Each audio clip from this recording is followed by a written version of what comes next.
Bienvenue au podcast de Nouvelle Acropole Montréal. Aujourd'hui, conférence donnée par Catherine Guilherme, L'esprit du jeune. À quoi rêve-t-il? Quels sont ses idéaux, ses rêves, ses forces, ses angoisses, ses défis et ses espoirs? Bonne écoute! Alors, ce soir, nous allons aborder un thème, je trouve, original et intéressant, parce qu'on va parler du jeune, ou de l'esprit jeune, du jeune physiquement, ou de la jeune physiquement, mais aussi de ce qu'est la jeunesse intérieure. Donc, c'est une soirée qui est dédiée à ça. Et comme Nouvelle Acropole est une école de philosophie, donc nous, ça nous intéresse particulièrement parce que nous aimons les jeunes et l'esprit jeune. Vous voyez, je fais une distinction parce que on peut garder l'esprit jeune quel que soit notre âge. Et les jeunes ont une particularité qui est d'avoir des forces spécifiques qui sont, pour nous, en tout cas à Nouvelle Acropole, des forces rénovatrices, c'est-à-dire des forces qui peuvent contribuer, en tout cas, à un renouveau.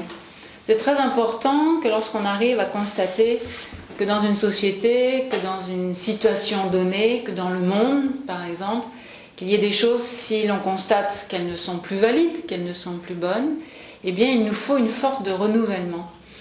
Et à l'Acropole, nous pensons que ce sont surtout les jeunes qui peuvent favoriser, en fait, cette rénovation-là. Mais évidemment, c'est pour cela qu'il faut bien canaliser ses forces et aussi être protagoniste.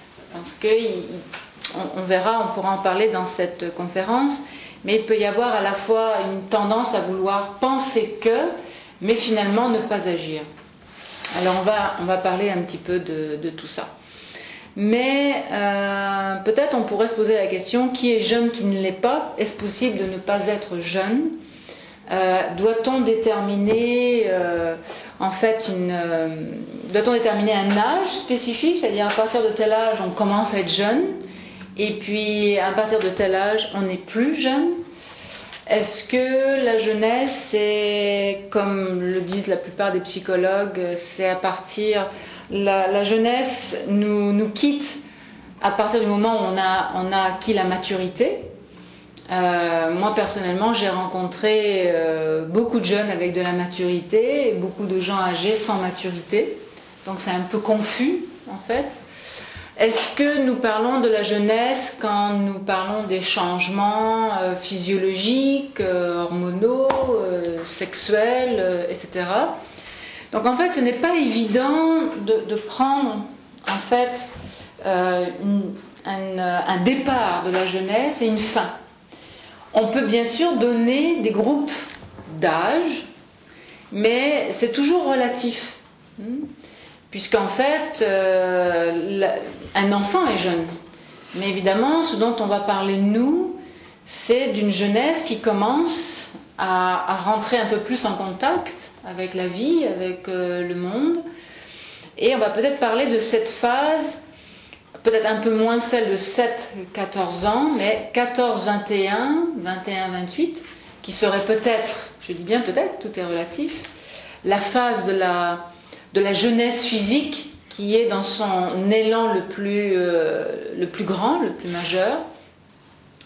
Et ensuite on peut voir comment cette force, cette jeunesse particulière, comment elle va s'établir dans l'existence, puisqu'on voit bien, et ceci fait référence à ma conférence du mois dernier, je crois, sur âge et crise de la vie, où l'on a parlé de la partie 28-35, 35-42 ans, où ce sont des étapes qui demandent une installation, un enracinement. Bon, alors je vais parler à la fois de la jeunesse physique, de l'esprit jeune au niveau physique, et de la jeunesse intérieure. Parce que ce sont deux aspects qui se rencontrent, mais qui à un moment donné peuvent se séparer aussi. Donc il faut bien aussi que l'on fasse la distinction de ça. Pourquoi personnellement ça m'intéresse d'aborder ce thème-là? Parce que en fait, en tant que philosophe, et pas seulement professeur de philosophie, puisque le professeur de philosophie est celui qui enseigne, et philosophe, c'est celui qui essaye de vivre un petit peu ce qu'il enseigne. C'est toujours mieux. Donc, par mes rencontres avec de nombreux jeunes, en fait, depuis longtemps, je constate un changement profond depuis maintenant au moins 25 ans. Et les jeunes d'il y a 25 ans ne sont plus les mêmes des jeunes de maintenant. Et ce que je constate aujourd'hui dans la société, c'est que l'on critique beaucoup, on pointe du doigt les jeunes d'aujourd'hui. Et il faudrait que peut-être on revoie un peu la situation et peut-être qu'on arrête de critiquer, mais que l'on essaye un peu plus de comprendre et de se dire mais qu'est-ce que ça veut dire aujourd'hui être jeune. Donc je vais m'appuyer sur, disons, non seulement mes références et mes connaissances dans l'ensemble de la philosophie, qu'elle soit d'Orient ou d'Occident, mais aussi de mon expérience. Et cette conférence est un peu le fruit de tout ceci. Tout d'abord, lorsqu'on parle de la jeunesse, c'est-à-dire comment la jeunesse est en train de naître, puisqu'en fait la jeunesse est une naissance, c'est pas quelque chose qui est mécanique, c'est-à-dire qu'on passe de l'enfance à la jeunesse ou à l'adolescence d'une manière directe. On ne passe pas non plus de l'adolescence à l'adulte comme ça. Ce sont des phases de transition.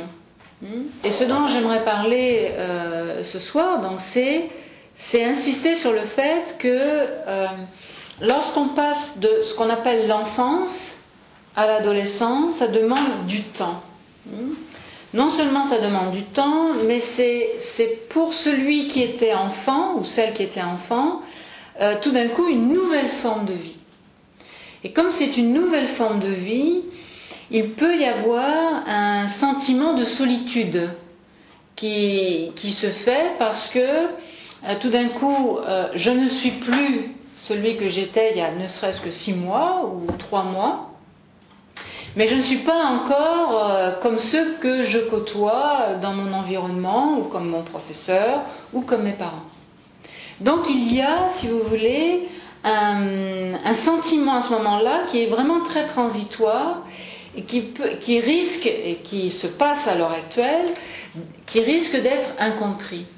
Donc c'est une transition qui est toujours délicate, et si on a l'occasion d'en reparler dans notre échange à la fin de cette soirée, ceci était très protégé dans le sens correct du terme, c'est-à-dire qu'on faisait attention en fait à cette transition dans les sociétés anciennes, dans les civilisations anciennes, dans les époques où tout allait bien.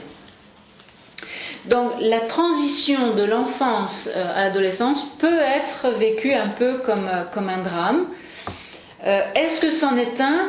Ça va dépendre des circonstances dans lesquelles on est. Si nous sommes dans une société qui intègre progressivement les changements, non, ce n'est pas un drame. Ça devient un drame à partir du moment où personne n'est capable de nous comprendre et d'accepter ces changements-là. Bien, alors ici ce que j'aimerais expliquer, c'est que on est en train de découvrir, le jeune est en train d'expérimenter, de se forger une nouvelle personnalité qui n'est plus la personnalité de l'enfance. C'est-à-dire que maintenant il faut qu'il se fabrique une nouvelle vie, des nouveaux concepts, des nouveaux principes. Il faut qu'il réussisse à se bâtir quelque chose, mais comme il est dans une phase de transition, il y a un peu une phase de vide qui se fait. C'est-à-dire que tout ce qui était avant, il le délaisse derrière lui, parce que ça ne fait pas partie de son avenir, c'est derrière lui. Et devant, il ne sait pas qu'est-ce qu'il y a. C'est quelque chose qui doit se bâtir. Il n'a pas forcément les outils, on le verra tout à l'heure. Et de toute façon, c'est une forme d'inconnu. Donc il y a comme une sorte de vertige qui peut exister et qui va se manifester, on le verra aussi un petit peu plus tard, de différentes manières. Bon. Mais surtout, ce sur quoi j'aimerais insister, c'est que dans cette phase-là, qui est de construction de la personnalité, il y a un réveil spécifique qui se fait, ou en tout cas, il y a une réapparition de quelque chose qui arrive. Et pour vous expliquer ceci, j'aimerais vous représenter comment les anciens philosophes représentaient l'être humain. Et pour nous, ça va être un guide intéressant pour comprendre ce qui se passe chez le jeune. Donc je vais reprendre les termes grecs, parce que tout le monde les connaît et les utilise sans connaître forcément la racine. Mais on voyait l'homme comme trois sphères interdépendantes. Soma, qui donne le mot somatique dans notre langage courant et qui signifie corps. Psyché, qui signifie âme. Quand on emploie la dimension psychosomatique, ça veut dire qu'il y a un lien qui existe entre la dimension de l'âme, les maladies psychosomatiques, la dimension de l'âme et la dimension physique. Nous, qui chez les Grecs veut dire esprit. Bien. Donc c'est un schéma qui est intéressant parce qu'il est en train d'avoir une vision, il permet d'avoir une vision large, ouverte, globale sur l'être humain. Je n'ai pas le temps ici de trop expliquer ces trois sphères-là, mais ça pourra être l'objet d'une autre conférence si ça vous intéresse. Mais l'idée ici, c'est de comprendre qu'il y a plusieurs aspects en nous, et lorsque nous grandissons ou lorsque nous nous construisons dans l'existence, il n'y a pas que le corps qui change. Puisque quand on dit que, mettons, quand on part la première partie de la jeunesse, qui est l'adolescence, il est évident qu'elle se repère par des changements radicaux au niveau physiologique. Il y a beaucoup de choses qui changent au niveau physiologique. Ça, c'est une chose. Mais il n'y a pas que ça qui change. Les changements sont à tous les niveaux. C'est-à-dire que l'aspect... Alors ici, on va dire, ce sont tout ce qui est en rapport avec nos actions, mais aussi nos changements physiologiques.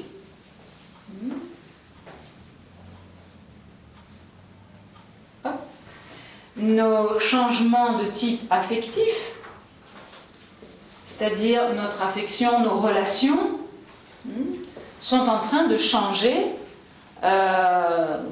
disons d'une manière drastique, quand on est dans cette première partie de la jeunesse. On ne voit plus et on ne ressent plus de la même manière. Et aussi, il ne faut pas oublier non plus une chose, il y a des changements au niveau des idées, au niveau des pensées. Donc c'est un schéma qui nous permet d'avoir une perspective plus globale sur l'être humain et qui peut nous aider à mieux comprendre quelles sont donc ces modifications fondamentales qui se passent chez l'être, mais à partir du moment où l'être n'était pas considéré chez les philosophes que comme un corps ou comme un robot biologique, si vous voulez, donc il y avait on prêtait beaucoup d'attention aux changements affectifs et relationnels donc, du jeune, ainsi que pour ses pensées, parce que c'est pas le tout de simplement changer de pensée, mais il faut savoir comment remplacer ces pensées ou comment changer cette relation affective et comment travailler avec. Parce que ce n'est pas parce que j'ai des sentiments ou des émotions que je sais travailler avec. Et on voit bien qu'aujourd'hui, nous sommes très démunis, que nous soyons jeunes ou adultes, ou même très âgés, on est très démunis face à nos émotions, face à nos sentiments. Donc ce n'est pas quelque chose qui est spécifique aux jeunes, mais il y a une première étape, dans la première partie de l'adolescence, il y a une première étape qui s'amorce. Et ce que j'ai toujours pu constater, que ce soit dans mes études au niveau de la philosophie d'Orient et d'Occident, et aussi dans mes expériences, c'est qu'il y a réapparition, ou apparition si vous voulez, mais c'est plus une réapparition, de ce qu'on appelle du vrai moi, en fait, de la personne. C'est-à-dire qu'il y a une chose, c'est changement physiologique, autre chose c'est mes émotions qui vont dans tous les sens, et autre chose c'est un moi identitaire. Pour ça, on oublie trop souvent de parler de l'identité de la personnalité. Alors, si on ne parle pas de ce moi-là, donc il y a beaucoup de chances que la personne s'identifie à ce qui est autour d'elle. Donc en fonction du milieu dans lequel elle va se trouver, donc elle va fusionner et essayer donc de faire comme le milieu. Mais elle n'aura pas de pensée personnelle qui a été réfléchie, et n'aura pas non plus de sentiments personnalisés. Et là, quand on parle de ça, il y a un moi ici qui apparaît, et c'est pour cela que c'est une étape que l'on considère foncièrement philosophique, parce que c'est l'étape des grandes questions, c'est l'étape des grands questionnements, qui peuvent se manifester sous différentes formes. Ça, c'est pas le problème en soi, la forme que ça va prendre. Mais ce qui est fondamental, c'est de prêter attention à un questionnement profond de ce jeune, de cette jeune, qui est en train de s'élancer dans la vie, qui quitte une enveloppe qui est l'enveloppe de l'enfance, et qui va s'ouvrir à un monde nouveau, ou un nouveau monde plus exactement, et dont il ne sait absolument pas comment ça va se passer, qu'est-ce qui va se faire, et qui nécessairement va se poser un ensemble de questions. Et un des points communs, et ça je peux vraiment le dire, puisque quand même je suis intervenue dans beaucoup de classes de jeunes, 14, 15, 16 ans, parfois 17 ans, que les questions incroyables, les questions qui reviennent régulièrement sont les questions de vie et de mort.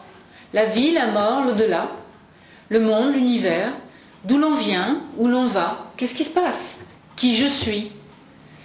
Ce ne sont pas des questions pathologiques, comme souvent on voudrait le faire croire, parce qu'on a une tendance à psychologiser le jeune, c'est-à-dire de vouloir étiqueter comme si tous les changements ou toutes les questions étaient des problèmes, par exemple. Non, les changements dans la vie sont normaux. Les transformations sont normales. Il suffit de voir dans la nature, tout est transformation. Et normalement, l'être humain fait partie aussi de la nature, donc il n'échappe pas aux transformations. Est-ce que son affectivité n'aurait pas le droit de se transformer ? Bien sûr que oui, elle a le droit de se transformer. Ça fait aussi partie de la nature. Est-ce que les pensées peuvent changer, bouger, se bouleverser ? Évidemment. De la même manière qu'un ciel peut tout d'un coup devenir nuageux, ensuite il peut se mettre à pleuvoir, ensuite c'est le soleil. Donc nous aussi, on a des mouvements à l'intérieur de nous. Et plutôt que de psychologiser ou de pathologiser, c'est plus intéressant, c'est d'essayer de voir si on peut apporter, pas forcément des réponses directes, mais d'essayer de transmettre quelque chose qui puisse permettre aux jeunes, en fait, de pouvoir construire son moi.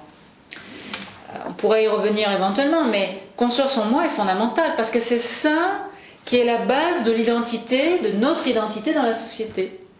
C'est ça qui va être la base de nos choix, de nos discernements, de notre orientation de vie. C'est très important, et pas seulement de l'orientation des études ou l'orientation professionnelle, parce que la vie ne se résout pas simplement à des études ou à la profession. Mais la vie, c'est beaucoup plus large que ça. Donc c'est un moi identitaire qui, vous le voyez, je l'ai placé ici, c'est une intersection entre ce qu'on appelle l'âme, chez les Grecs, et l'esprit, c'est-à-dire c'est le côté psychomental, si vous voulez. Donc la construction du moi commence comme ça, c'est-à-dire avec les ressentis intérieurs, mais aussi l'apprentissage pour penser. Alors bon, on le sait, c'est-à-dire qu'on adore ça, jeune d'être avec des amis et refaire le monde. Non, c'est-à-dire que personne n'a refait le monde comme ça, et si on faisait ça, et si on faisait ça, tout ça est normal. C'est-à-dire qu'il y a un besoin d'explorer non seulement le monde imaginaire, qui n'est pas le fantasme et qui n'est pas la fantaisie, mais d'explorer les idées. C'est-à-dire, est-ce que mon idée tient debout, et j'ai besoin de la confronter. Pour ça aussi qu'ils peuvent, le jeune peut facilement s'affronter avec son idée. Mais ça, c'est normal. Ce n'est pas quelque chose qui est grave, qui est dramatique, parce qu'aujourd'hui, c'est un petit peu comme s'il fallait rien dire, qu'il fallait pas bouger, qu'il fallait rester assis à sa chaise, et voilà. Et là, ça veut dire qu'on est normal. Non. De oser hausser le ton, défendre une idée, protester un peu, tout ça fait partie de l'élan affectif et mental. Parce qu'il faut s'exercer. C'est un petit peu comme, je ne sais pas si vous avez vu, ou si vous avez été au contact de petits bébés animaux, par exemple. Donc, quand ils sont petits, on dit, ils jouent ensemble. Non, ils se bagarrent. Ils se bagarrent parce qu'ils s'exercent. Ils exercent leur force, par exemple. Et nous aussi, en tant qu'humains, on a besoin de faire ça au point de vue mental. C'est-à-dire que nous, on a besoin de faire une sorte de joute, de joute de l'esprit ou de joute de la pensée, pour voir si ma pensée, elle est vraiment enracinée ou non. Et ça peut se passer aussi de différentes manières. Donc les discussions, les dialogues, affirmer son idée, ça c'est l'affirmation de ce moi-là qui a besoin de se faire. Donc il est très important de le laisser s'exprimer. Quant au changement affectif, il change parce que jusque-là les parents étaient la référence. Ça ne veut pas dire que les parents ne seront plus la référence, mais ça veut dire qu'ils vont être la référence en background. C'est-à-dire ils sont là. C'est un petit peu comme le musée des ancêtres. Vous voyez, c'est-à-dire ils sont là, mais maintenant il y a l'avenir qui m'attend. Alors l'avenir qui m'attend, si je regarde, qu'est-ce que c'est qui se présente à moi? Je vais chercher inexorablement des figures, des personnages qui doivent m'inspirer. Si je suis quelqu'un qui est plus au contact avec des gens, ça peut être mon professeur, ça peut être un ami, mais j'ai nécessairement besoin d'admirer. Si je suis quelqu'un qui lit beaucoup, je vais chercher au travers de mes lectures des héros, c'est-à-dire des personnages qui ont fait quelque chose de très important auquel je peux m'identifier. C'est très important, l'identification. Alors évidemment, tout de suite, on se place en se disant, alors c'est à quoi on va s'identifier? Et bien sûr, toujours la question c'est à quoi veut-on s'identifier? Puisque ici c'est l'idée de construire un moi identitaire. Donc est-ce que je veux me construire ou est-ce que je veux m'identifier au regard de tout ce qui se passe autour de moi, ou est-ce que je veux me construire au regard de ce que je ressens profondément, de ce qui m'interpelle réellement, quitte peut-être à ce que ce soit assez différent de tout ce qui se passe autour de moi. Ça c'est comment je dirais, c'est assez difficile au début. Le jeune, bien qu'il désire être absolument original, ici par toutes sortes de façons, par l'habit vestimentaire, le comportement, etc., bien qu'il désire être totalement original, en fait, il y a en même temps un besoin d'appartenir à un groupe. Alors, c'est le groupe d'amis, c'est le groupe des êtres les plus chers, disons, qu'il a, et il va s'habiller comme ce groupe-là, parce que c'est le repère de l'identification. En fait, l'identification aujourd'hui, elle est beaucoup moins mentale, un peu plus psychique et énormément physique. C'est-à-dire, c'est par le vêtement. C'est-à-dire, les jeunes habillés de telle manière, on va les cataloguer. Ils se jugent entre eux. C'est-à-dire, eux, c'est le groupe des je sais pas quoi. Eux sont habillés comme ça, ça c'est le groupe des autres noms. Donc c'est normal aujourd'hui, puisque pour s'identifier à des idées, à des valeurs, il faudrait qu'ils les connaissent. Or, qui a transmis ça? Qui a transmis des principes de vie, des lignes directrices de vie, sans forcément vouloir couler dans le béton les lignes directrices, mais qui a préparé ce passage? Qui a ouvert sur des horizons? Qui a expliqué que bon, la vie peut-être elle ne fonctionne pas exactement comme celle que l'on voit là maintenant, mais qu'il y a d'autres possibilités. Écoutez, je vais prendre un exemple. Les jeunes nés dans les années 1950, à quoi ils se sont identifiés? À la musique rock'n'roll. Les jeunes nés dans la musique, dans l'époque des années 80, par exemple. À quoi ils se sont identifiés? À la musique disco. Et les jeunes de maintenant, à quoi ils s'identifient? Mais à la musique d'aujourd'hui. C'est normal. C'est-à-dire, c'est le milieu ambiant. C'est le vêtement. Est-ce qu'un vêtement, c'est quelque chose de rigide?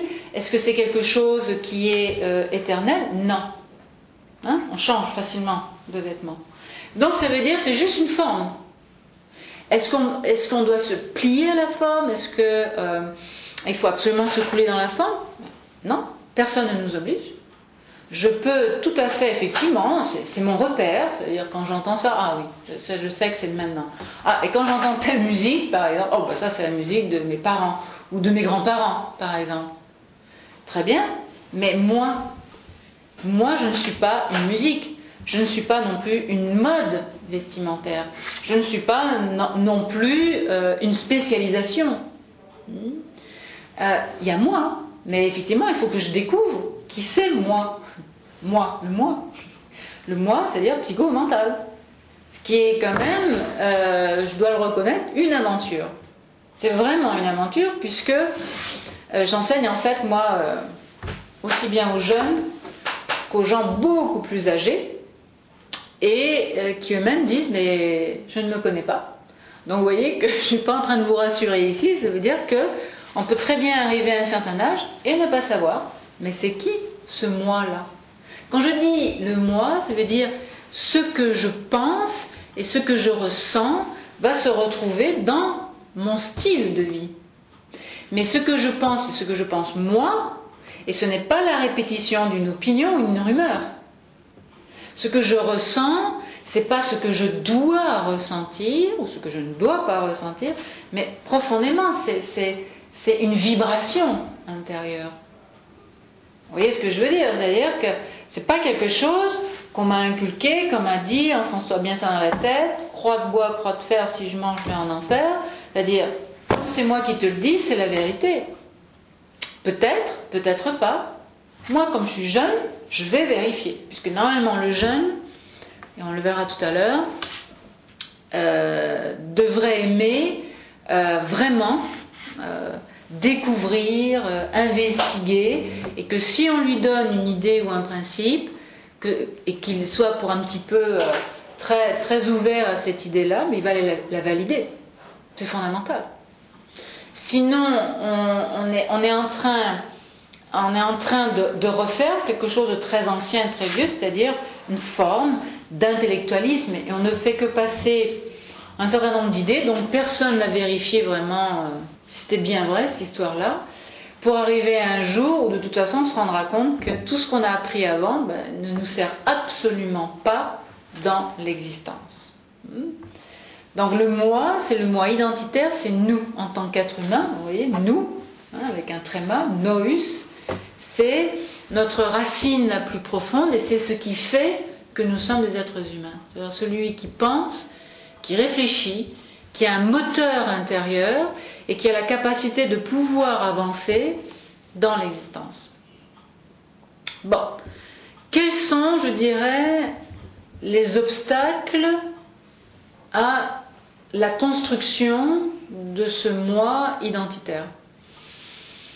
Alors, obstacle est peut-être un grand mot, je dirais qu'il y en a un particulièrement qui, oui, peut représenter un obstacle, l'autre, non, c'est un travail, disons, de longue haleine.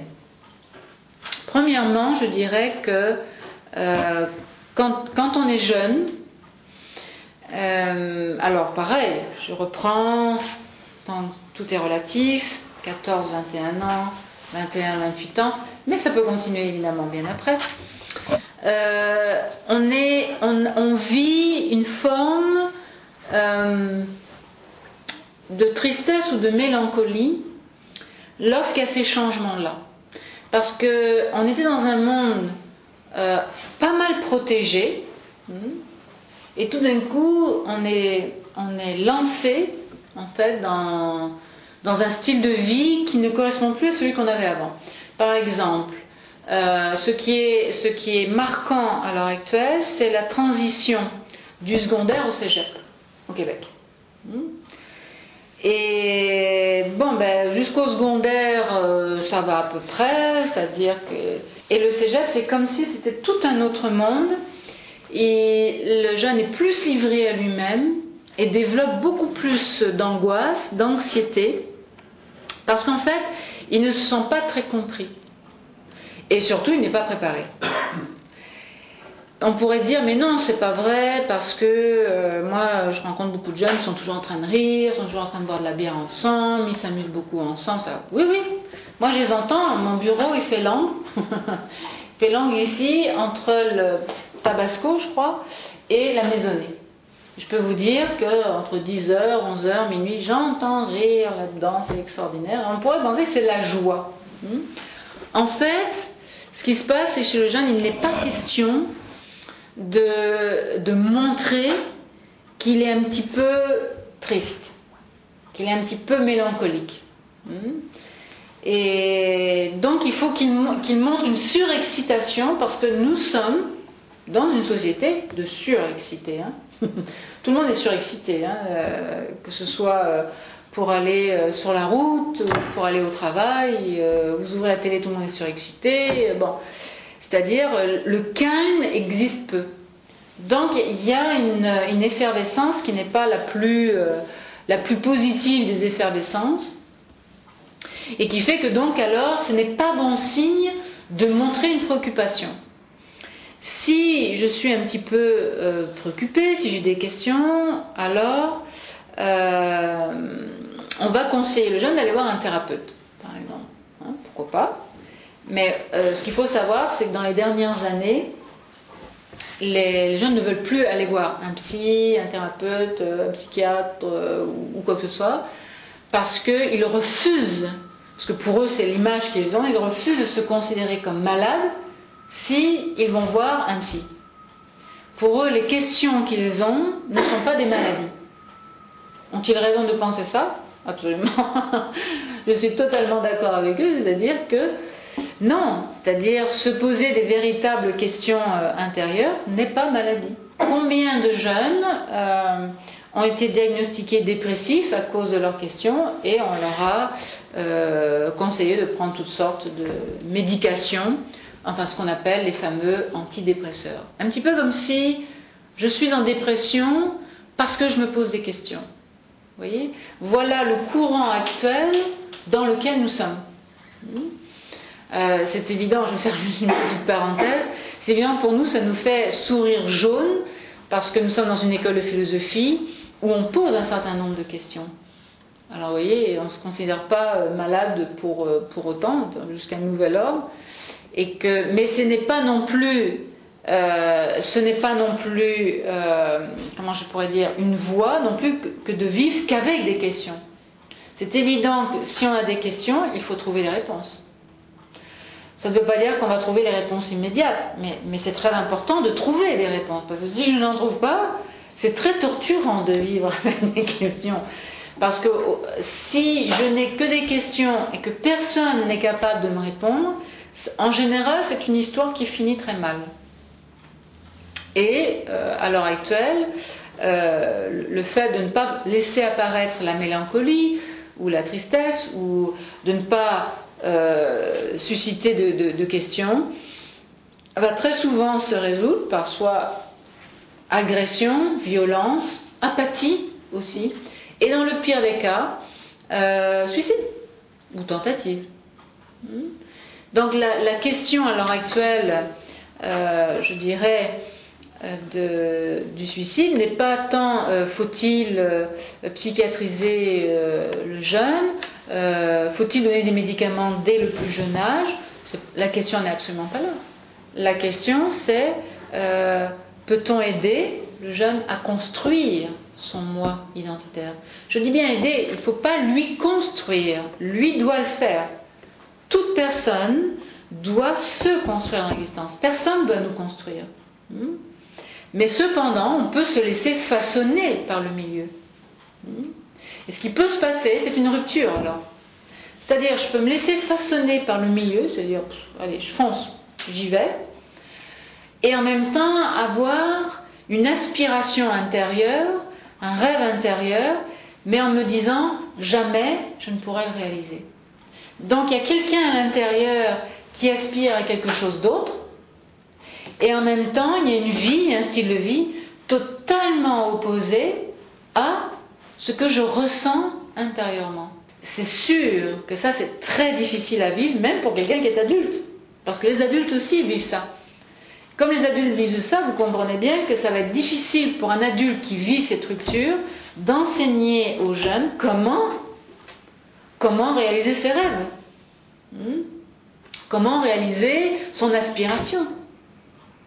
L'adulte qui vit dans sa rupture, il va lui dire retombe sur tes pieds et les pieds sur terre. L'objectif dans la vie, mon petit ou ma petite, c'est de faire de l'argent et de placer tes REER. Voilà, c'est quel but extraordinaire quand on veut s'élancer dans la vie. Moi, je trouve ça merveilleux de dire oui, effectivement, je dois m'organiser dans la vie pour faire de l'argent et penser à ma retraite. Donc, à peine j'ai commencé à travailler que déjà je dois penser à la retraite qui va être de plus en plus loin, comme vous le savez, puisque la retraite à 55 ans ne peut plus se faire. Mais ce sera plutôt la retraite à 95 ans.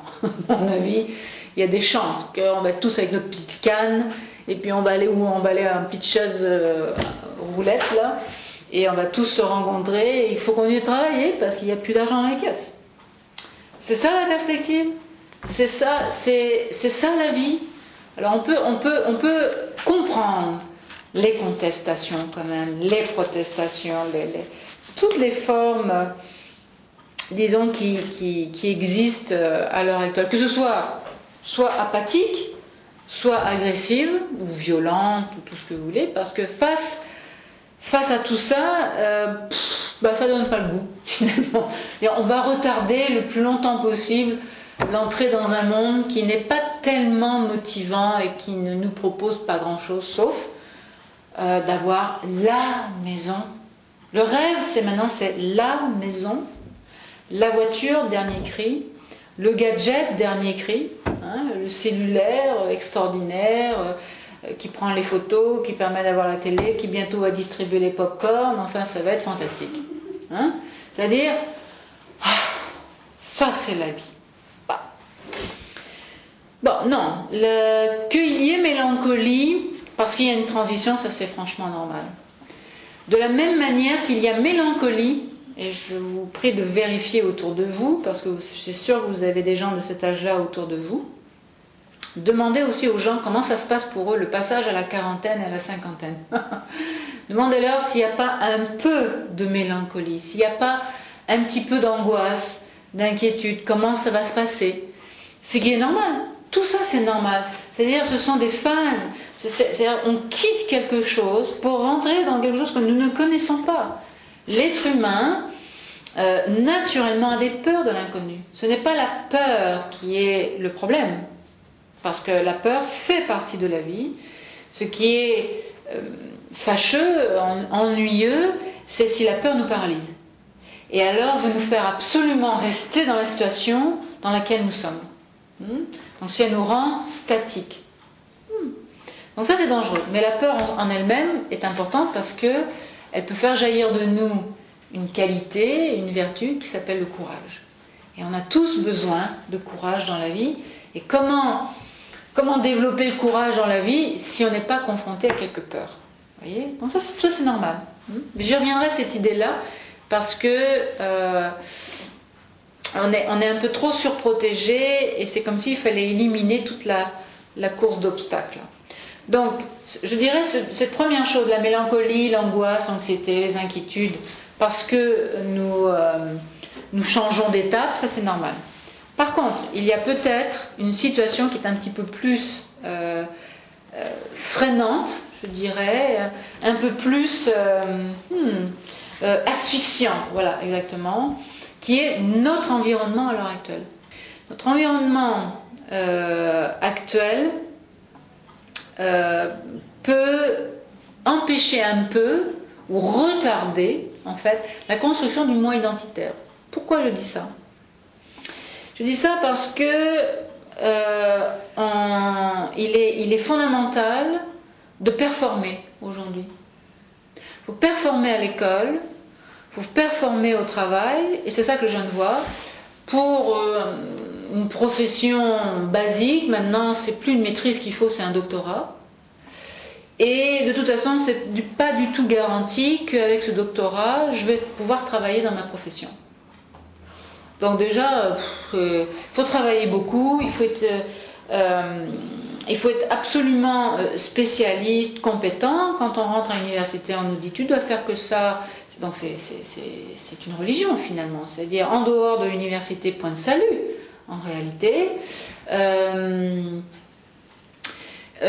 Par exemple, quelqu'un qui va en littérature doit lire, en Amérique du Nord, doit lire 4 livres par semaine. 4 livres par semaine. Je pense que je lis beaucoup. Je suis une bonne lectrice. 4 livres semaine, non merci. Parce que ça rentre là, ça ressort là. Donc, c'est quoi? Pourquoi on impose tant de lectures qui, de toute façon, de cela va ne rester strictement rien? Et ça, on peut faire les paris, mais je suis prête à les tester, que j'ai déjà fait, mais avec vous, je peux sortir dans la rue, on va tester les gens qui ont lu 4 livres dans la semaine. Bon, qu'est-ce que tu retiens de tes lectures? Là, tout frais, là. Rien. Mais c'est normal. Parce que la lecture, c'est pas une course. La lecture, c'est une assimilation. De la même manière que nous nous nourrissons de ce que nous assimilons et pas de ce que nous mangeons. C'est-à-dire, tu lis, mais si tu n'assimiles pas, ben ça ne te sert à rien. Donc, il vaut mieux pas lire. Il vaut mieux aller, je sais pas, boire un coup, aller dans le sofa, brosser la girafe. Enfin bref, mais pourquoi perdre son temps dans des niaiseries pareilles? Bon, il y a un focus terrible. Et en plus de ça, si on veut avoir le diplôme, on a intérêt à dire comme le prof. C'est-à-dire, j'en ai beaucoup qui viennent me voir, qui disent, bon, ben, mon prof, il a dit ça. Bon, alors je lui dis, c'est une bêtise, mais ça fait rien, c'est pas grave, dis amen à ton prof, parce que si tu lui dis pas amen, tu n'auras pas une bonne note. Donc en plus de ça, il faut regarder avec les œillères comme on met un cheval. Regarde pas trop là, pense pas. Non, ça ne t'intéresse pas que tu penses. Répète. Bon petit perroquet. C'est-à-dire il y a un formatage qui est fait, et parce qu'on sort avec les diplômes, on se pète les bretelles, on dit moi je sais tout. Mais non. Là maintenant commence la vraie vie, quand on sort de l'école. Mais simplement, commence la vraie vie, mais en même temps, on n'est pas du tout outillé. Donc évidemment, là où va se passer le problème majeur, c'est le grand autre passage qui peut se passer à des âges différents, parce que maintenant les études sont de plus en plus longues, entre l'école, qui est comme une sorte de petit nuage, même si on est un peu comme ça, c'est pas grave, on verra plus tard. Donc entre le petit nuage de l'école et la confrontation à la réalité, qui elle, mais n'a absolument rien à voir avec la gentille petite école. Même le prof, s'il n'est pas sympa, c'est pas la même chose. C'est que là maintenant, il faut gagner sa vie. D'abord, il faut trouver le job, mais il faut aussi gagner sa vie. Il faut faire face au boss, qui lui n'est absolument pas philosophe, en plus, lui il s'en fout. Lui, toi tu dois produire. Si t'es pas content, ben il y en a plein dehors qui attendent. Donc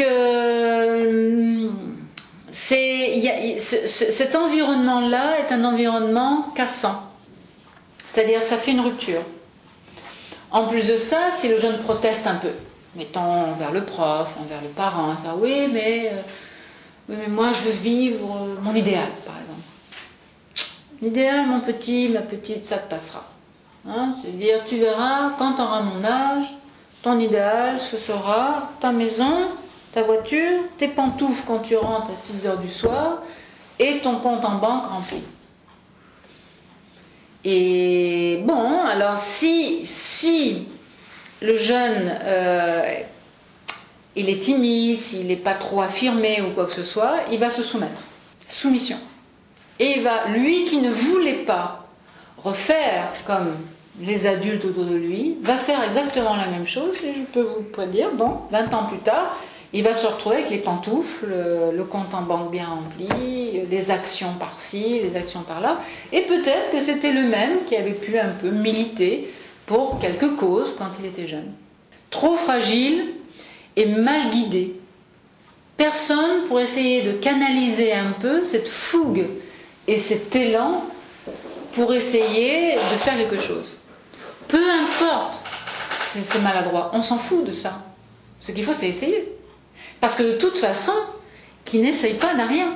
C'est-à-dire, au départ, il faut se donner les outils et les moyens pour changer quelque chose. Si on a profondément un idéal ancré en soi, qui n'est pas une utopie, comme tout le monde le dit, ah oui, les idéalistes, les utopiques, les romantiques, les blablabla, les blablabla, donc ça fait un peu minable. Alors, le jeune qui ressent à l'intérieur de lui un idéal, une aspiration à quelque chose de meilleur que tout ce qu'on lui propose, ben, ne dit rien. Parce que sinon, il va se faire pointer du doigt et il va passer pour un débile, un débile mental. C'est-à-dire que l'idéal, c'est bon pour vraiment les gens qui n'ont pas trop d'intelligence, c'est les utopiques et ce sont les gens qui veulent fuir la réalité. Hein, c'est ça, ça qui se passe aujourd'hui avec la dimension d'idéaliste. Non, l'idéaliste est celui qui reconnaît qu'il y a quelque chose qui ne va pas dans le monde. Et il dit, ben moi j'aimerais bien faire quelque chose pour ce monde. Vous voyez, c'est intéressant parce que ça veut dire que dans ces changements affectifs, sous des apparences un petit peu égocentrées, il a cependant un amour pour le monde. C'est encore un peu flou, c'est pas très défini, mais il y a un sentiment là. Moi je veux aller sauver la veuve et l'orphelin, si vous voulez. Il y a ce sentiment de vouloir être utile. On ne sait pas comment, on ne sait pas sous quelle forme. Mais il y a ce sentiment-là. Mais tout ça, on lui dit, mais c'est de la blague, ce qu'il faut, c'est que ton frigo soit rempli, il faut que tu aies ta maison, voyons donc. Et puis à partir d'un certain âge, il faut que tu te maries. Et puis si tu es marié, il faut que tu aies des enfants, parce que pourquoi tu t'es marié si c'est pas pour avoir des enfants? Donc c'est-à-dire que tout est planifié. Vous voyez? Mais si on est jeune, est-ce qu'on rêve de ça vraiment, d'une planification? Qu'à tel moment, j'ai l'âge donc d'acheter la maison, j'ai l'âge de me marier, j'ai l'âge de faire un enfant. Mais qui a dicté ça? Qui dicte ça? Est-ce que moi j'ai le droit de choisir? Est-ce que le moi identitaire peut décider pour lui-même, ou est-ce qu'il se fait décider par tout un système? C'est évident que l'ambiance, c'est une ambiance qui est pesante, et ce n'est pas facile, disons, d'avoir l'originalité d'y faire face. Mais je veux dire par là que c'est sûr que ça prend du courage pour ne pas faire comme c'est dicté dans l'ensemble. C'est vrai, ça prend du courage. Mais ça prend surtout, je dirais, un pouvoir à l'intérieur de soi.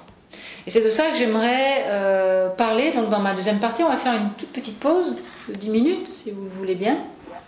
Et dans ma deuxième partie, j'aimerais expliquer un petit peu les qualités essentielles de la jeunesse, physique et intérieure, et comment la vivre. Bien, donc nous continuons notre activité. Donc je ne vais pas être trop long pour vous laisser de l'espace et du temps pour la réflexion. En fait, il faudrait se poser comme question, déjà au départ, quels sont les avantages d'être jeune? Parce qu'en fait, il faut parler comme ça. Parce que sinon, on pourrait penser que finalement, être jeune, c'est plus un désavantage qu'autre chose. Les changements, c'est un désavantage.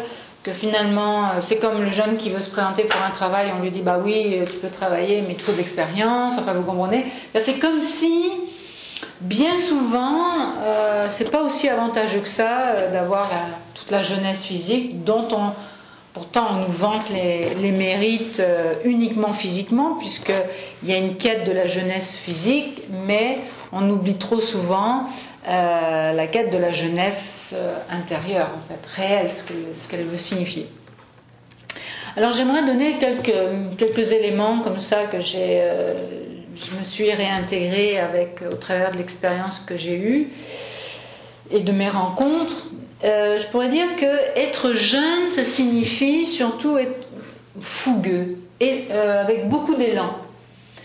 On peut avoir peur de l'inconnu, mais ne pas manquer de courage. Parce que trop souvent, on pense que, on veut bien se lancer, mais il faut que tout soit prévu d'avance, il faut que tout soit impeccable. Et ça fait déjà un petit peu, je dirais, vieux. Vous voyez, c'est-à-dire que les choses doivent être planifiées. Vous savez, c'est comme un peu préparer un voyage. Alors, vous savez, il n'y a rien de plus ennuyeux qu'un voyage qui est préparé à la minute près, et que quand on arrive là, on va faire ceci, on va faire cela, on va manger à telle heure, ta.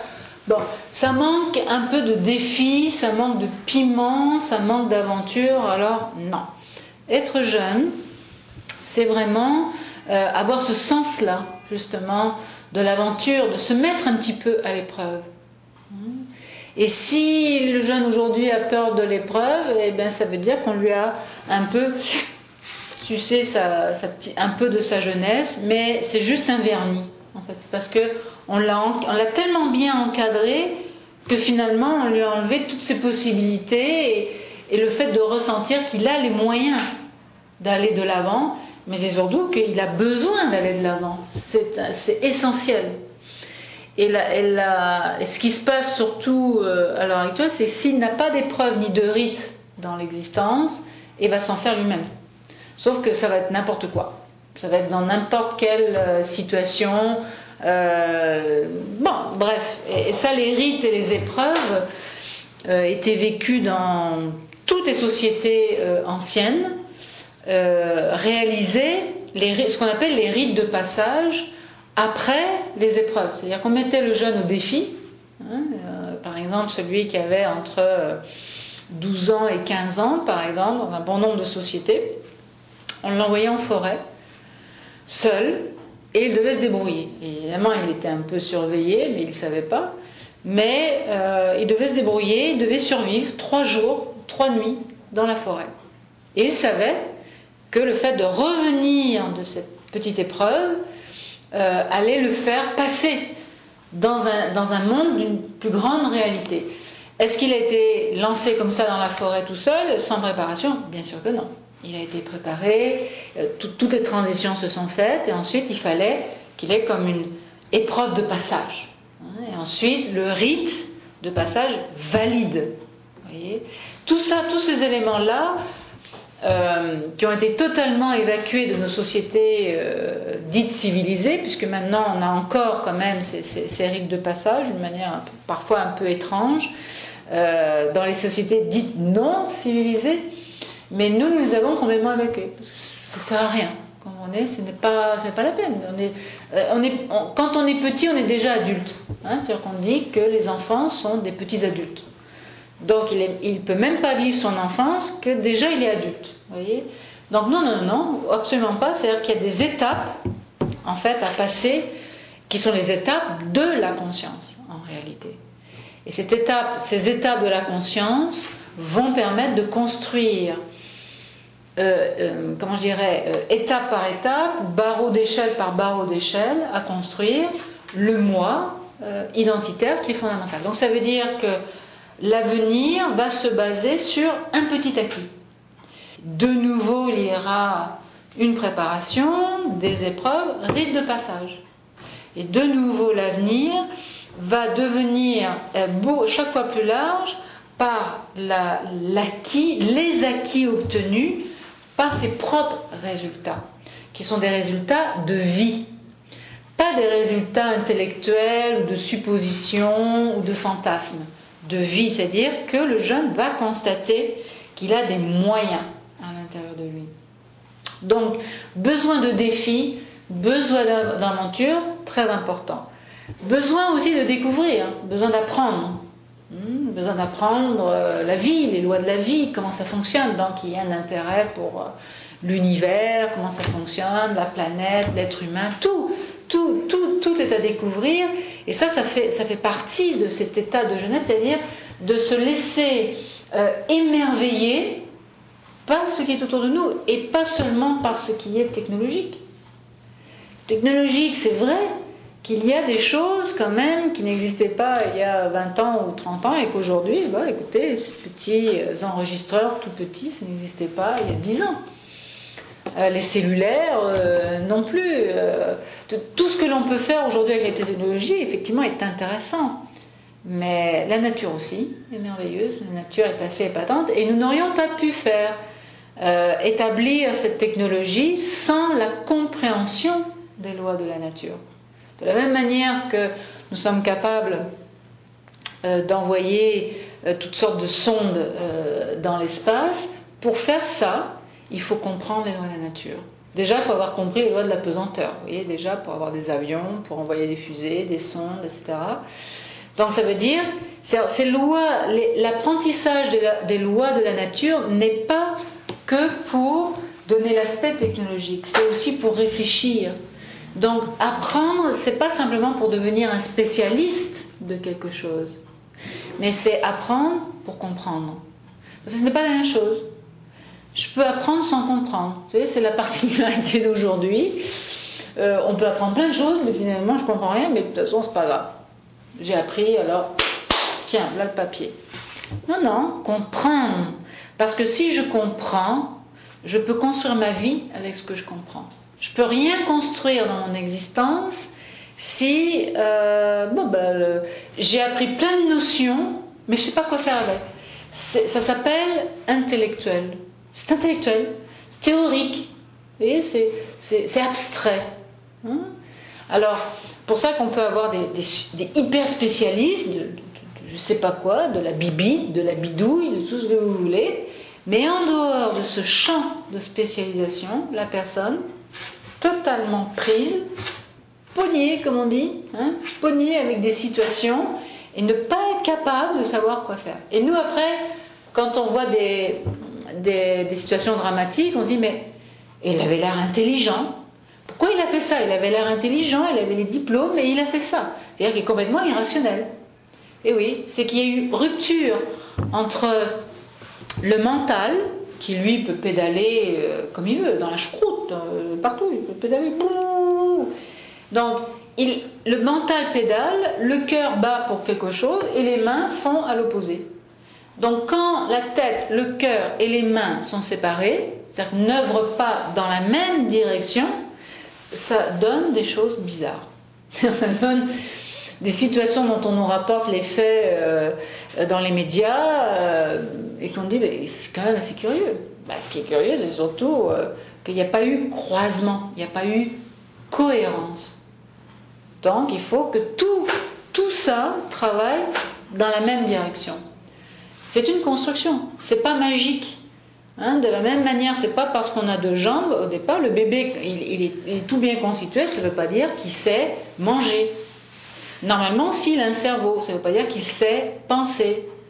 Il a des émotions aussi, ça ne veut pas dire qu'il sait les exprimer. Tout ça, c'est quelque chose qui s'apprend. Par exemple, des émotions, ça ne se vocifère pas. C'est-à-dire, on ne vomit pas ses émotions. On apprend à les exprimer avec architecture. Quand j'ai une vérité à dire, je ne la vomis pas à l'autre. Je vais attendre le bon moment. Je vais choisir. Et je vais apprendre à savoir comment lui dire. Bien, pour ne pas le blesser. Tout ça sont des choses qui s'apprennent. Donc ce n'est pas parce que j'ai l'outil, c'est pas parce qu'au départ j'ai la palette d'outils que je sais comment ça fonctionne. Tout ça c'est un apprentissage.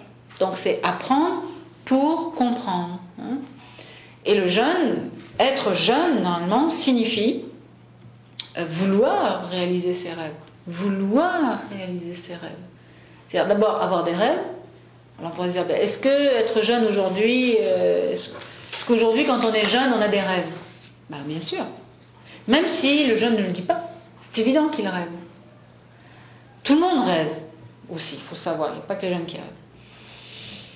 Alors évidemment, il y a rêve et rêve, parce que peut-être quelqu'un rêve d'un hot dog, mais comprenez que c'est pas du même rêve que l'on parle.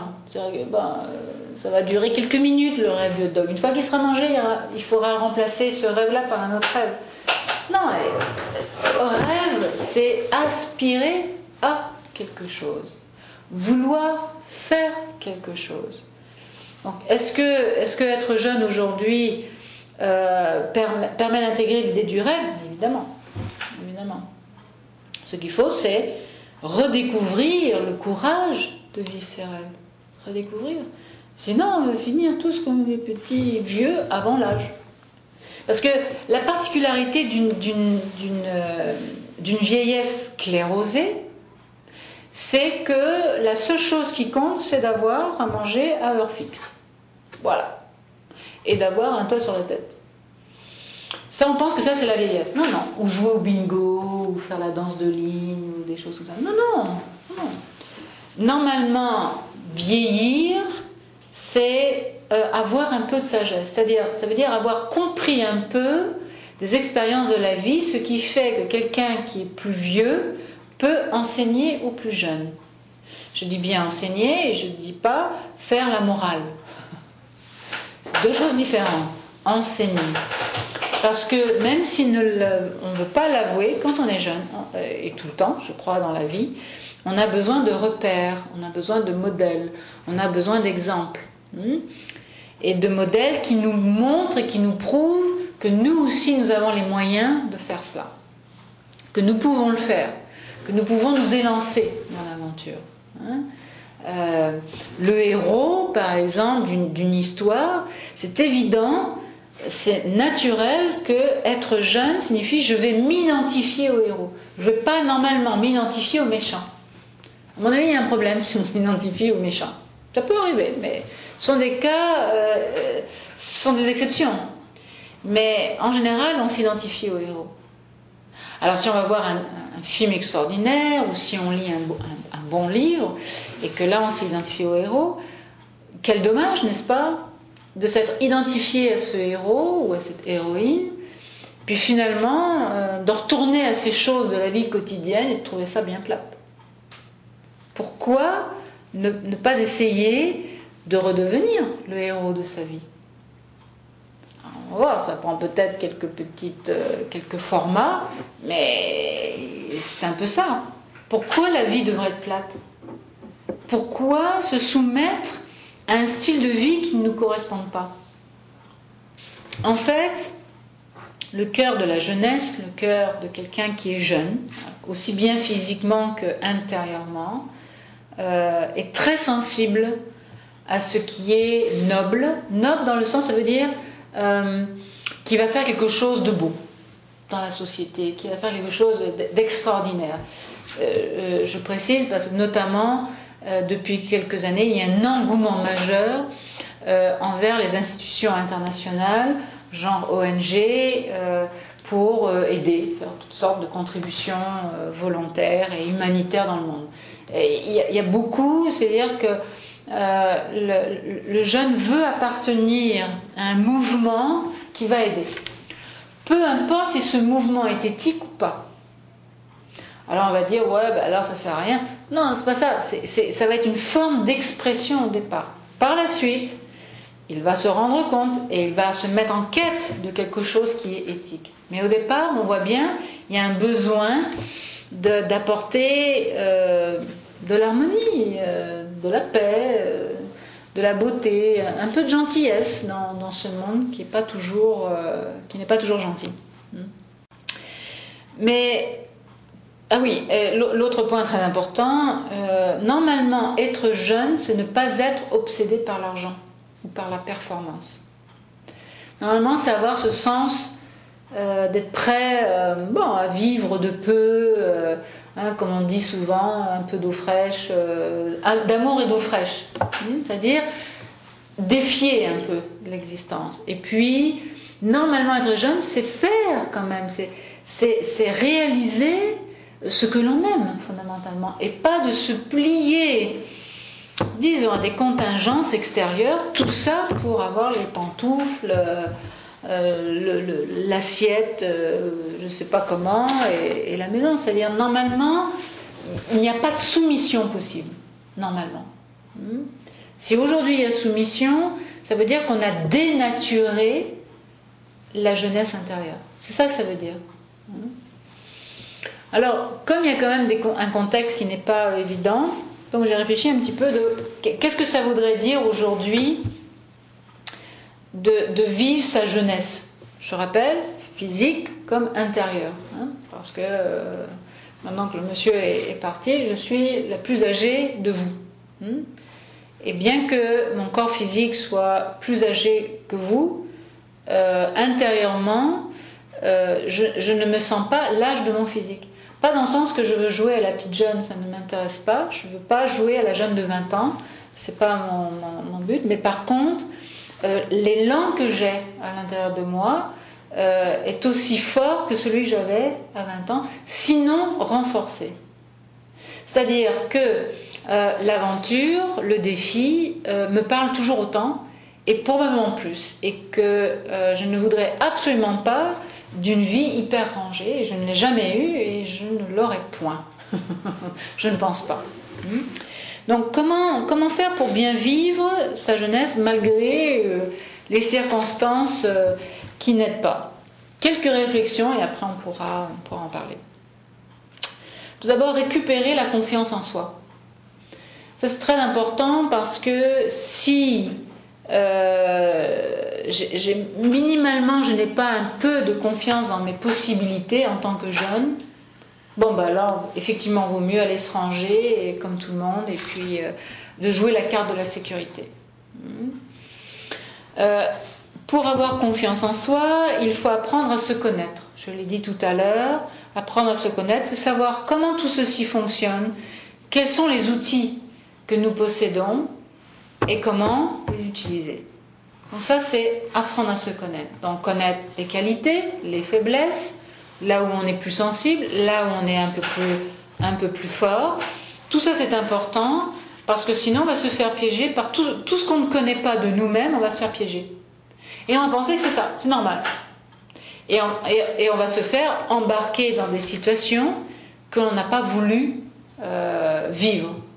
Donc se connaître, c'est la base, mais j'insiste, se connaître, c'est un cheminement constant. Il n'y a pas de formule magique pour se connaître. Il n'y a pas connaissez-vous en 3 mois par exemple. Non, ça n'existe pas, c'est tout le temps, c'est au quotidien. Ça permet, la confiance en soi et la connaissance de soi permet de connaître, en fait, de découvrir en fait son pouvoir intérieur. Pouvoir intérieur, ça veut dire liberté. Qu'est-ce que ça signifie? Parce que peut-être qu'on pourrait dire, on est libre aujourd'hui, on peut aller où on veut, on peut acheter ce qu'on veut. Je ne parle pas de cette liberté-là.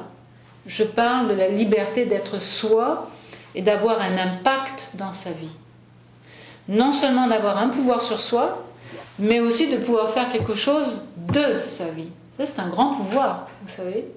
Parce que si ma vie, elle est simplement influencée par le contexte, je n'ai aucun pouvoir. Même après, je peux dire 10 ans plus tard ou 20 ans plus tard, oui, mais c'est de la faute de mes parents, c'est de la faute de ceci, c'est de cela. Oui, mais j'ai laissé faire. Avoir un pouvoir sur soi et sur sa vie est très agréable, mais évidemment, ça demande la connaissance de soi. Rechercher la sagesse. Très important. La sagesse dans le sens amour de la vérité. Être jeune, c'est chercher la vérité. Pour ça, je disais tout à l'heure que la réapparition de ce moi identitaire au début de l'adolescence, et qui peut se développer tout au long de la vie, c'est en fait chercher la vérité. Se soumettre un absolu, bon, ben, c'est comme si on signait une forme d'arrêt de mort, finalement. C'est-à-dire, oh, ok, that's it, c'est comme ça. Non. Normalement, il faut discuter, il faut dialoguer, il faut confronter, il faut affronter, il faut exercer ses idées. Et bien sûr, il faut écouter. C'est dans les deux sens. Ce n'est ni se la fermer, mais ni non plus que confronter. Il faut écouter, dialoguer. C'est-à-dire, il doit y avoir un circuit qui doit être fait. Mais de toute façon, l'intention, ça doit être de chercher la vérité. La vérité n'est pas que dans les idées non plus, elle est dans la validation pratique. C'est-à-dire que si je cherche la sagesse, mais uniquement dans les livres, c'est insuffisant. Si je ne la mets pas en pratique dans ma vie, bon, ben alors, là, je ferai un intellectuel de plus dans le monde. Parce que regardez, dans les librairies, dans les bibliothèques, c'est énorme, les livres qui sont écrits. Énorme, énorme, énorme, énorme. Chaque semaine, allez dans une librairie, vous allez voir, il y a tout le temps des livres qui sortent. Il n'y a pas que des livres inintéressants, il y a des livres intéressants. Alors on devrait se dire, mais avec cette somme de connaissances, bon ben normalement, dans le monde, il ne devrait plus y avoir de problème. Tout le monde devrait être quasiment sage. Et peut-être que même on devrait être tous dans le nirvana avec Bouddha et ses amis en train de boire le thé. Mais non. Apparemment, il y a plein d'idées qui sortent, mais dans la pratique, il n'y a rien qui se passe. Donc là, il y a un manque. Donc vivre, je dirais que d'essayer de redécouvrir tout ça, bon ben, ça permet de vivre tout au long de son existence la jeunesse de l'âme, tout le temps. C'est-à-dire que,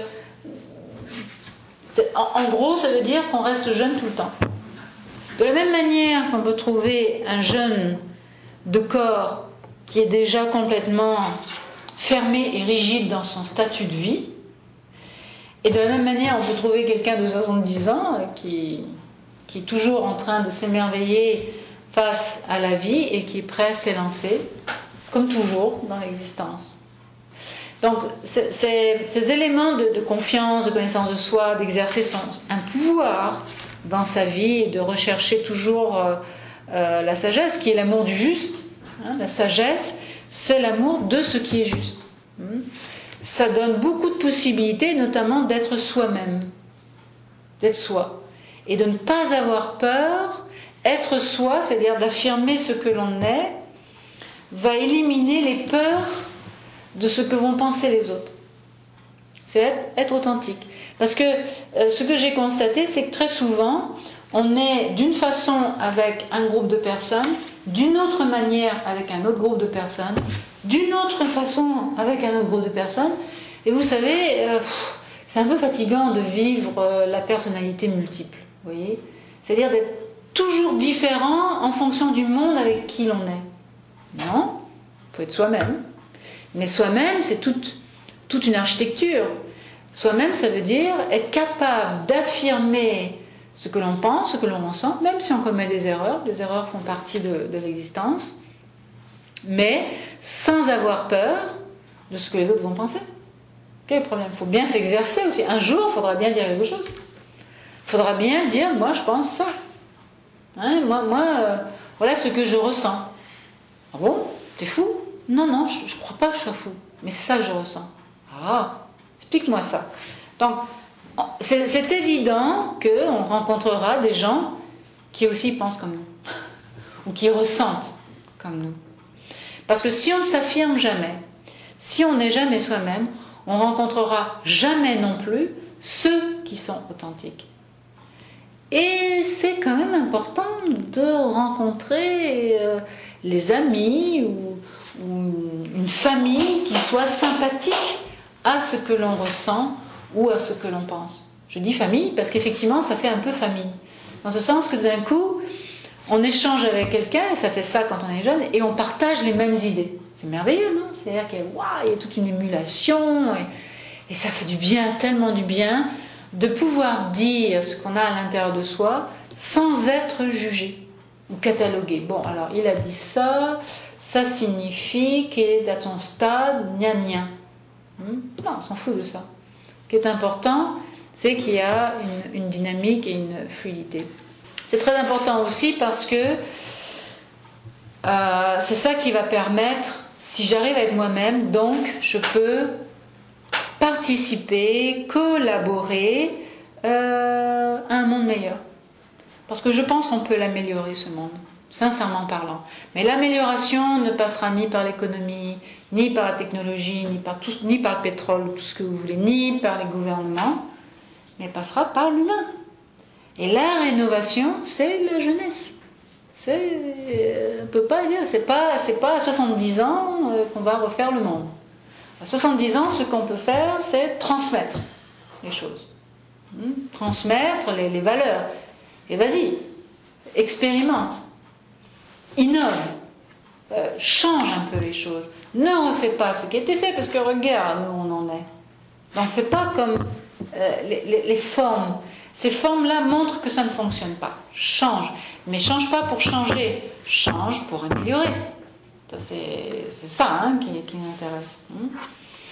Donc, pour résumer notre activité, c'est à quoi rêve quelqu'un qui est jeune, physiquement et intérieurement, un monde meilleur, nouveau, un monde qui soit beau, qui soit juste et qui soit bon. Et quand un jeune physiquement, rêve à cela, et qu'il rencontre l'Acropole, nous on lui dit, vas-y, construis-le, ce monde nouveau et meilleur. Parce que ce monde va dépendre de ce que toi tu veux bien y mettre. Et il faut arrêter de penser que ce sont les structures, il faut aller se lancer en politique, ou il faut se lancer en religion, ou il faut se lancer dans quelque chose. Non. C'est un être humain renouvelé, un être humain qui cherche à être chaque fois plus authentique, va définitivement bouger ce monde-là. Ce n'est pas du tout une affaire économique, c'est une affaire éthique.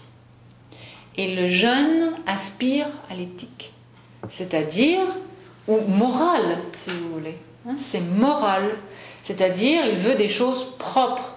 Il veut faire face à des individus qui soient propres, intègres. Très bien, il ne les rencontre pas. Quand on est jeune, je ne rencontre pas d'hommes ou de femmes intègres, moi je vais l'être. Et moi je vais avoir un impact dans ma société. Voilà ce que veut dire être jeune. C'est vraiment ne pas avoir peur des apparents obstacles. Il y a des obstacles, mais on peut les transpercer. Est-ce qu'ils sont nombreux les obstacles ? Bien sûr. Il n'y a rien qui est fait pour. Il y a beaucoup, comment je pourrais dire ça, il y a beaucoup d'exploitation des aspirations des jeunes. C'est-à-dire on les analyse, on les décortique, on fait des sondages. Pour mieux faire quoi ? Pour mieux vendre de l'illusion, pour mieux vendre du virtuel. C'est-à-dire c'est génial. Mais tout ça, faut pas s'arrêter à ça, ce sont que des apparences. Ça va passer. Ce sont des modes. Comme les modes vestimentaires. Vous avez vu, en 20 ans quand même, la mode est complètement différente. Mais dans 5 ans, je suis très voyante, je peux vous prédire, ça va être exactement à l'envers. Donc, faut pas trop s'intéresser à tous ces mouvements, ce brassage. C'est pas ça qui est important, parce que les formes passent. Mais ce qui est important, ce sont les valeurs. Ce sont les principes fondateurs. Et ça, si on les récupère, alors on peut innover dans la forme. Mais c'est pas qu'il faut s'attacher à la forme là, ici, maintenant. C'est pas une forme qui est spécifiquement valide. Ce qui nous intéresse, c'est ce qui est profond. Prends l'essentiel et vas-y, fais fonctionner ton imagination. Parce qu'il y en a. Et il y aura bien sûr des erreurs. En tout cas, être jeune, c'est se lancer et bâtir, en tout cas, quelque chose de meilleur. Merci d'avoir écouté ce podcast. Pour rester en contact, vous pouvez nous suivre via notre site internet à montréal.acropole.ca. Aussi, Nouvelle Acropole est une organisation à but non lucratif présente dans plus de 60 pays à travers le monde. Vous pouvez nous appuyer en faisant un don ponctuel sur notre site internet à montréal.acropole.ca/contribuer.